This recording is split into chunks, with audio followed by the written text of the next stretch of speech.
Okay, my name is Patrick with This Is The Way I Do It. I also have a firearms channel, but if you're familiar with YouTube at all, you know that basically every firearm video gets flagged. So I'm just starting this one so I can do stuff other than firearms. It's going to be a lot of making stuff, like around the house stuff, tool reviews and what have you. So this first video is going to be a Super Duty workbench, and it's actually right here behind me is one of them. I've got 3 personally. And I'm gonna do this in like video segments because my internet is the Wi-Fi here is kind of crazy.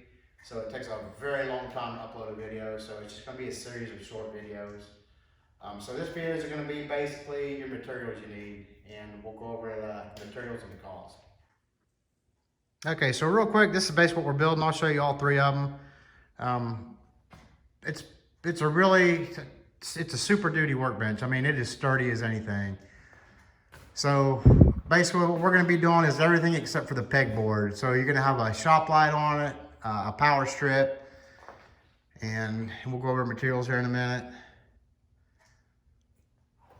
So it's about 6 foot tall and 6 foot wide. And then I've got, I use one for reloading, as a reloading bench. As you can see, you got tons of storage on top, and no matter how much anything weighs up top, nothing's gonna make that wood bow, because I mean we shored up pretty good. And then I have a third one. Again, it's got the pegboard on it and stuff.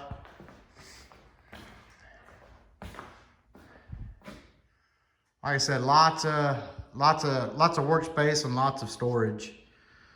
So we'll go ahead and go over the materials list. So you're gonna need, and if you do it this way, you're gonna have very little scrap left over. So you want 15 8-foot 2x4s.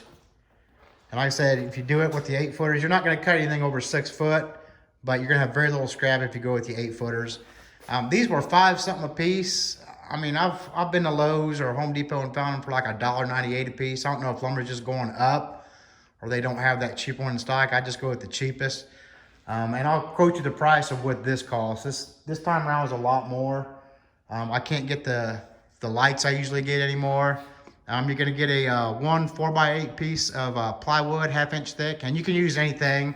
All that's gonna be is, the plywood's gonna be for your tops, like the shelf down here, your workspace, and then the shelf up here. So you can get anything you want for that. I just use 1/2 inch plywood. It's really sturdy. But you can use anything. So the total price for a couple other things, and you can use nails too. I use deck screws, which cost more. You're gonna need some 3-inch screws or nails. You can use drywall screws too if you want, and 1 5/8 inch. So what I use the 3-inch for is the framing.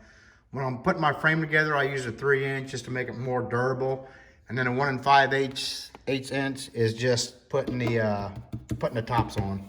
Is what I use those for. So you don't have, this is going to be including these big boxes of it. You don't need that many to build one.